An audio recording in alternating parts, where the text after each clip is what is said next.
Bom, pessoal, nós vamos agora proceder à correção da lista que envolve aí a resolução por equações de grau 1 e grau 2, contendo algumas desigualdades também, e destacar quais são os principais pontos que devemos atacar na resolução desses exemplos, ok? Primeiro exercício da nossa listagem dizia o seguinte: resolva no conjunto dos números reais as seguintes inequações usando o processo que julgar mais conveniente. Então, o primeiro desses exercícios aqui envolvia uma inequação da forma 3 menos 4x maior que x menos 7. Como é que eu deveria resolver nesse caso? Separo o que é variável de valor numérico e analiso o resultado gerado. Então, o que eu posso fazer aqui? Por exemplo, eu posso jogar o x aqui para a minha esquerda, jogo a minha constante aqui para a direita, eu vou ter menos 4x, menos x, porque há a inversão de sinal quando você muda a desigualdade, menos 7, e o 3 aqui ele passa a ser para a gente menos 3. Então, menos 4x menos x dá menos 5x, maior que menos 10.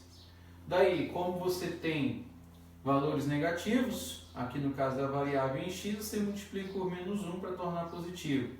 E nesse processo você muda o sinal da desigualdade. Então vai ficar 5x menor do que 10.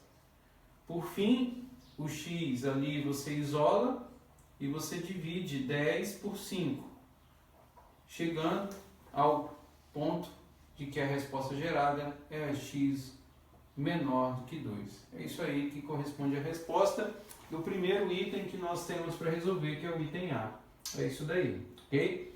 Vamos lá. Próximo exercício aí, o item B, tem uma outra desigualdade. Deixa eu pegar aqui.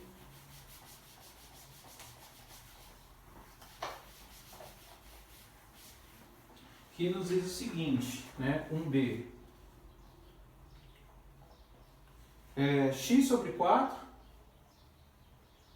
menos 3 que multiplica x menos 1 sobre 10, isso aqui é menor ou igual a 1.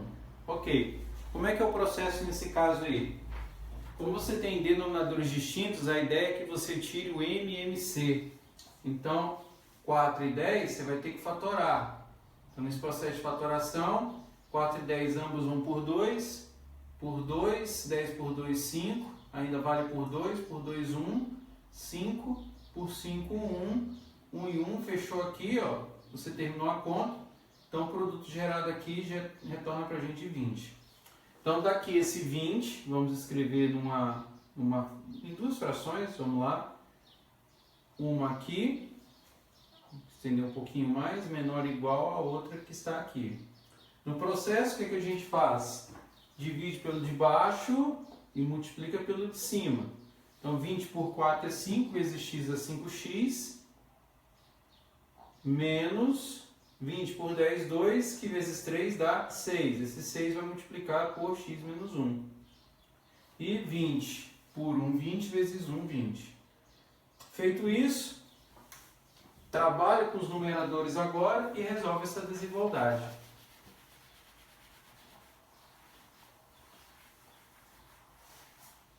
Então, ao fazer isso aí, você tem 5x, vamos só retirar daqui, menos 6 vezes x menos 1, que é menor ou igual a 20.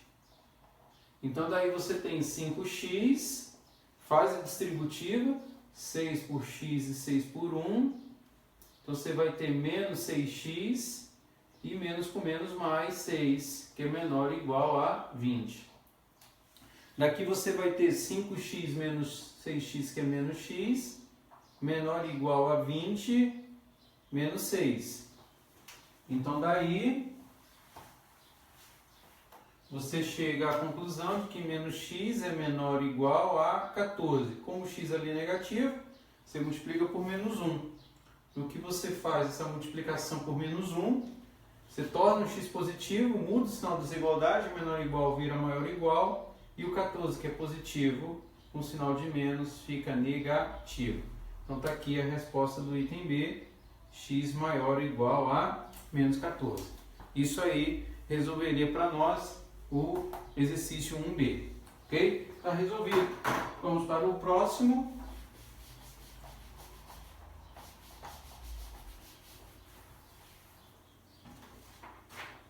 Exercício 2. Para que valores, né, de k a função f, então a função f de x igual a x² menos 2x mais k tem zeros reais e diferentes. Ó, para que valores de k a função f, que é dada dessa forma, tem zeros reais diferentes? A ideia aqui é lembrar que, como nós estamos trabalhando com uma equação de grau 2, a equação de grau 2, ela admite para nós, dentro do conjunto dos reais, três representações. Uma envolve um delta positivo, outra um delta negativo e a terceira um delta nulo. O delta nulo corresponde a uma raiz real. Delta negativo, nós não temos raízes reais, porque esse delta faz parte dos discriminantes da equação, que lá na equação de grau 2, ao resolver pelo dispositivo de Bhaskara, você usa uma raiz. Mas o caso onde o delta é positivo, corresponde a duas raízes reais, né? E é justamente, né, esse processo, e ele quer que a gente faça isso, duas raízes reais distintas, que eu necessito para encontrar esse valor de k. Então, a proposta aqui é você identificar quem é A, B e C dentro dessa equação e dessa função e determinar o valor de delta com base nessa condição. Ou seja, para que as duas raízes sejam reais e distintas, o delta tem que ser positivo.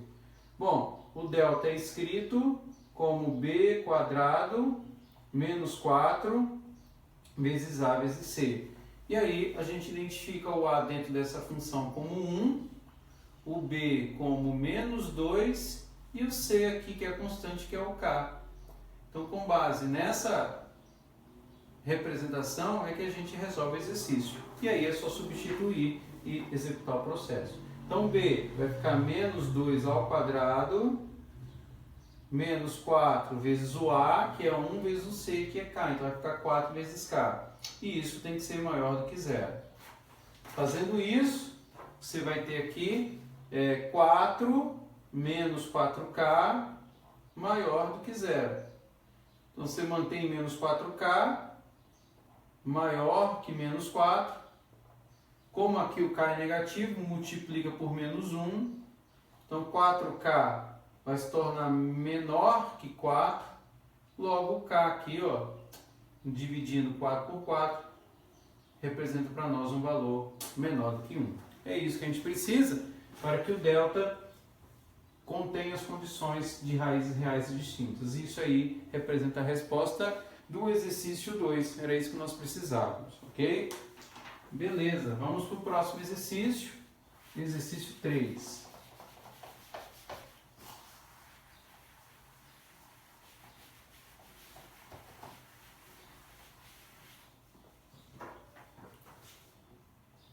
No exercício 3, nós tínhamos um probleminha, é uma aplicação. Um comerciante teve uma despesa de R$ 230 na compra de certa mercadoria. Como vai vender cada unidade por R$ 5, o lucro final será dado em função de X unidades, das X unidades vendidas. Então ele quer responder uma série de itens aí, que envolve a lei dessa função e outros elementos no exercício. Bom, para que a gente comece a pensar nesse exercício, eu teria que identificar a condição pelo qual esse comerciante teria lucro ou prejuízo. A associação está atrelada a conceito de lucro com a representação da receita e do custo, né? Receita e custo.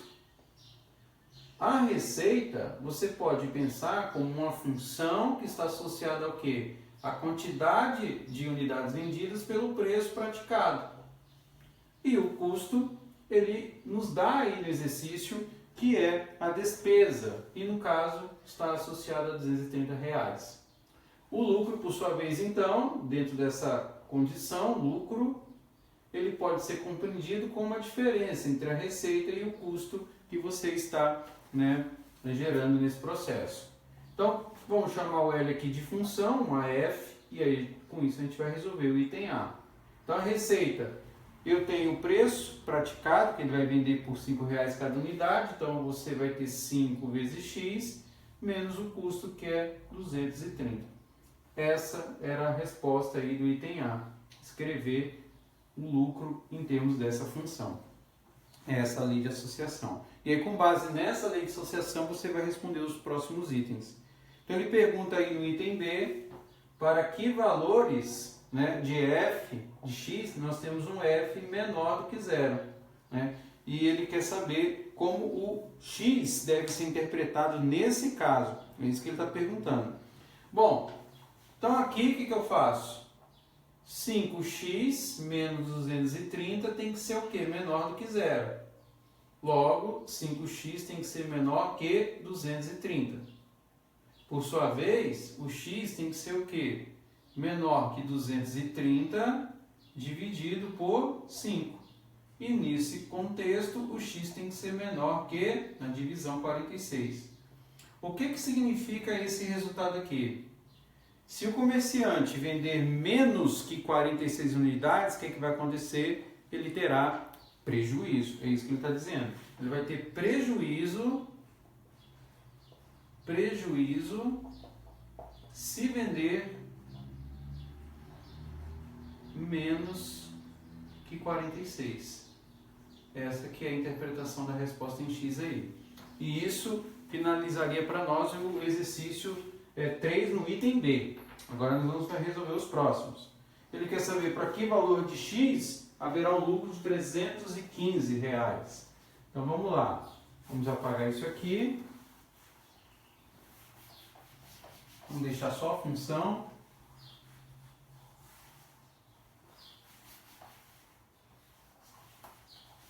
Ele quer saber para que valor de X haverá um lucro de R$315. Então, como a nossa função de lucro está associada ao F, a ideia é aqui, ó, 315 igual a 5x menos 230.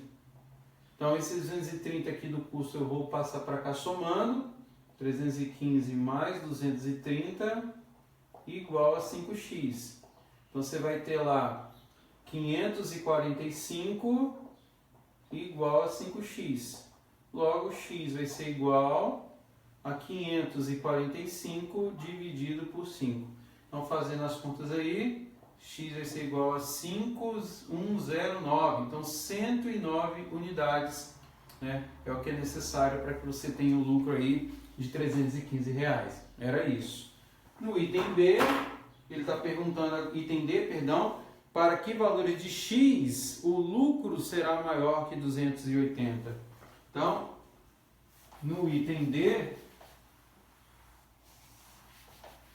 ele pergunta para que valores de X o lucro, que é essa função aqui, será maior que 280. Ou seja, F maior que 280.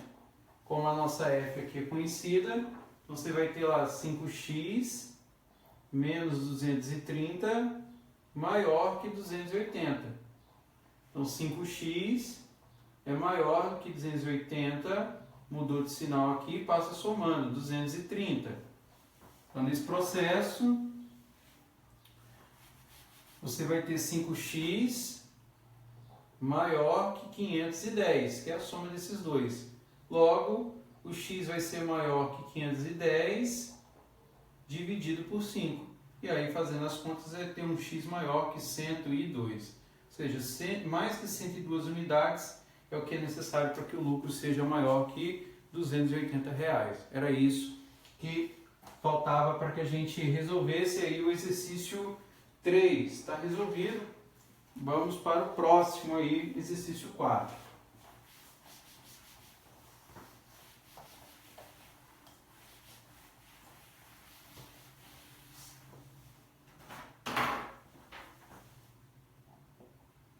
No exercício 4, ele fala o seguinte, olha, um motociclista percorre uma estrada movimentando-se de acordo com a função horária S de t igual a 100t menos 50.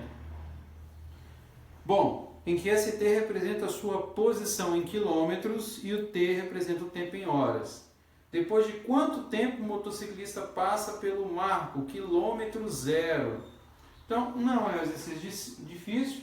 Ele menciona aqui, olha, que ST representa a posição em quilômetros, ele quer saber depois de quanto tempo ele passa pelo marco quilômetro zero. Ou seja, quando o S de T, que mede a nossa posição, for exatamente igual a zero, que é o que ele está mencionando aqui, pelo marco quilômetro zero.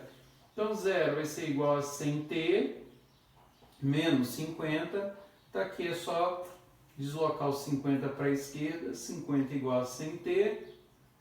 Logo, T é a razão entre 50 e 100. Logo, T é igual a meia hora. 0,5 horas ou 30 minutos é o tempo necessário para que ele passe pelo marco quilômetro zero. É isso, apenas isso que era necessário para resolver para nós o exercício 4, ok? Beleza, esse é o exercício 4.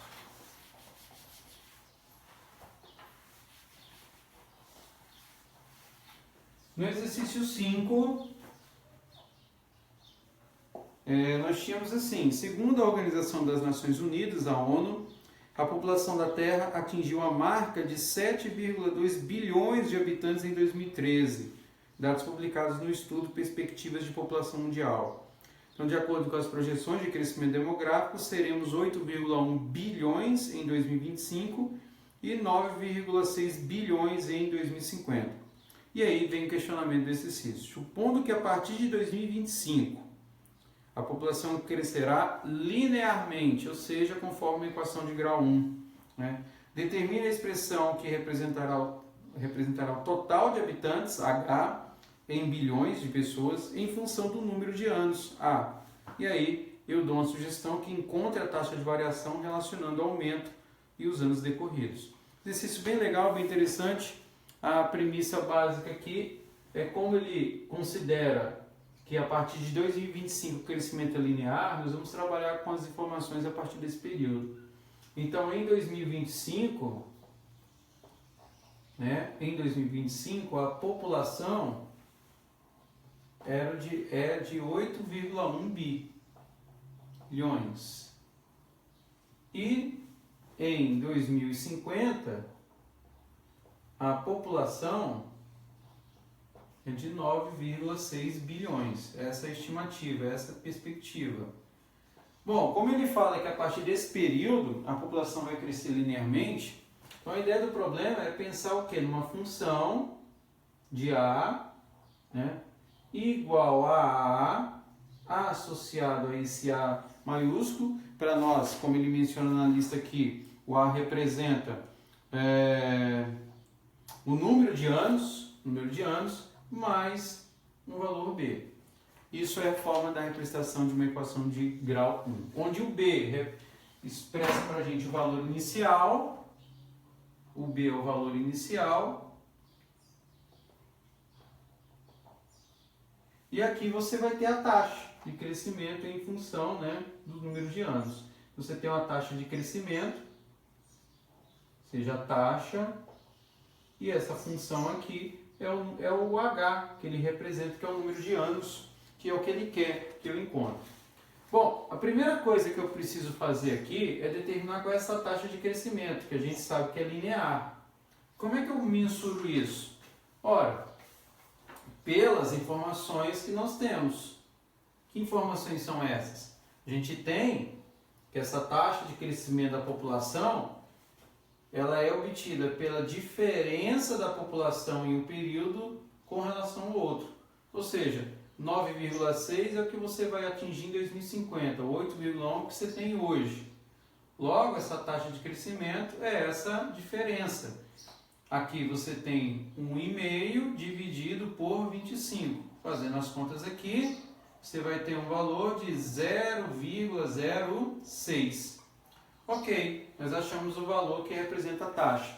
Mas o valor inicial a gente também tem. Por quê? Porque como nós vamos começar a nossa função a partir de 2025, inicialmente nesse período a população era de 8,1 bilhões. Então, de acordo com os dados que a gente tem, o H, que é o número de habitantes, é isso que ele representa, em bilhões de pessoas, né? Vai ser escrito como 0,06 A mais o valor inicial em B, que é 8,1. E isso expressa para a gente aí a resposta desse exercício 5.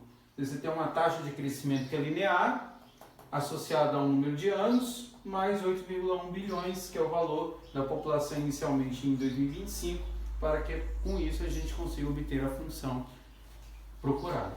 Esse que era o resultado, era isso que era necessário para resolver o exercício 5. Ok? Tá resolvido. Então vamos para o próximo aí, exercício 6.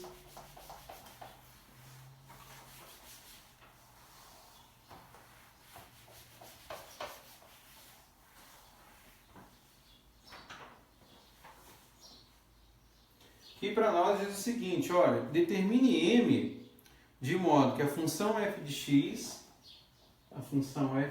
igual a 3m menos 1 com x ao quadrado menos 5 admita valor máximo.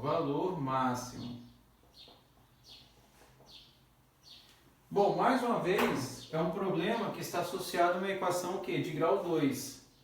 E o link que a gente tem que ter aqui para determinar esse valor de m está associado à condição de quando essa função atinge um valor máximo. Né? E aí, no caso de uma equação de grau 2, o valor máximo que ela atinge está associado ao gráfico da função que a gente gera. A gente sabe que a representação de um grau de uma equação 2 é uma parábola, que pode ter concavidade para baixo ou para cima. Para cima, o A é positivo, para baixo, o A é negativo.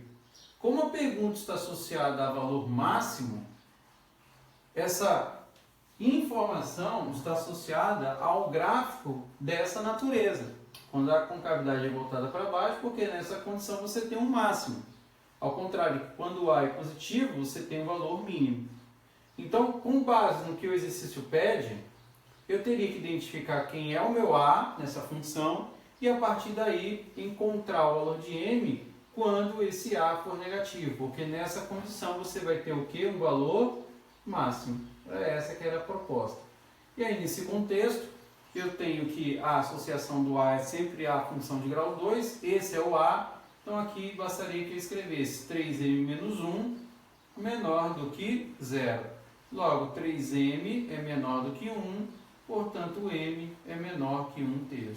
Então esse é o valor de m para o qual essa função ia admitir esse valor máximo. Era apenas isso que era necessário para que a gente pudesse resolver o exercício 6. Ok? Está feito. Vamos para o último exercício da nossa lista, exercício 7.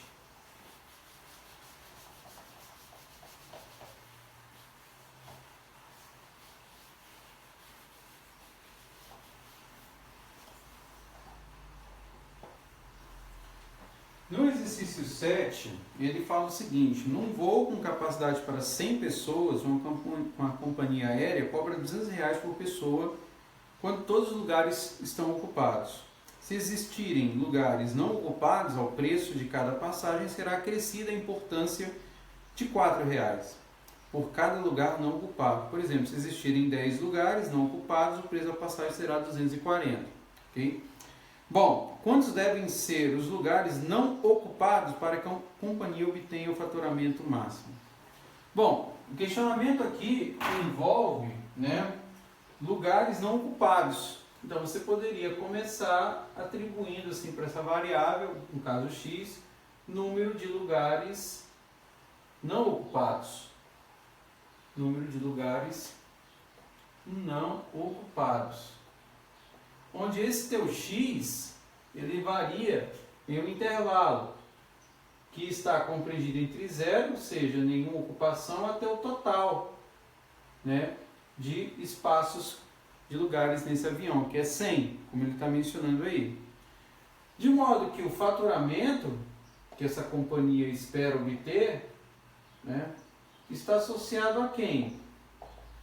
a essa diferença, ou seja, do total de lugares por x, com, né, o valor cobrado para cada lugar não ocupado, ou seja, que corresponde a um valor de R$200 mais uma taxa de R$4 por local não ocupado.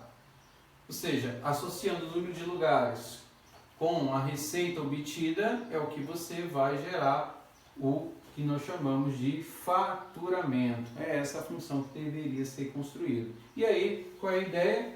É uma equação de grau 2. Né? Nesse processo eu vou ter que fazer um distributivo. Então, 100 por 200, 100, 4x, x vezes 200 e x vezes 4x. Então, 100 vezes 200, você vai ter 2 vezes 10 a quarta aí, ou 20 mil. Vou colocar aqui 20 mil. Né? São 4 zeros, mais 100 vezes 4x, que dá 400x, menos 200 vezes x, 200x, menos com mais menos, 4x quadrado. Então, reorganizando essa função, nós teríamos aí que o fatoramento, né? O fatoramento é dado por uma função da fórmula. Vamos colocar aí menos 4x quadrado, menos 4x quadrado, mais 400x menos 200x dá mais 200x e mais 20 mil. Bom, ele quer saber, e aí voltamos para a nossa pergunta, né? Quantos devem ser os lugares não ocupados para que a companhia obtenha o faturamento máximo? Então, nesse processo, você observa o seguinte, que a equação de grau 2, ó, ela apresenta um sinal negativo.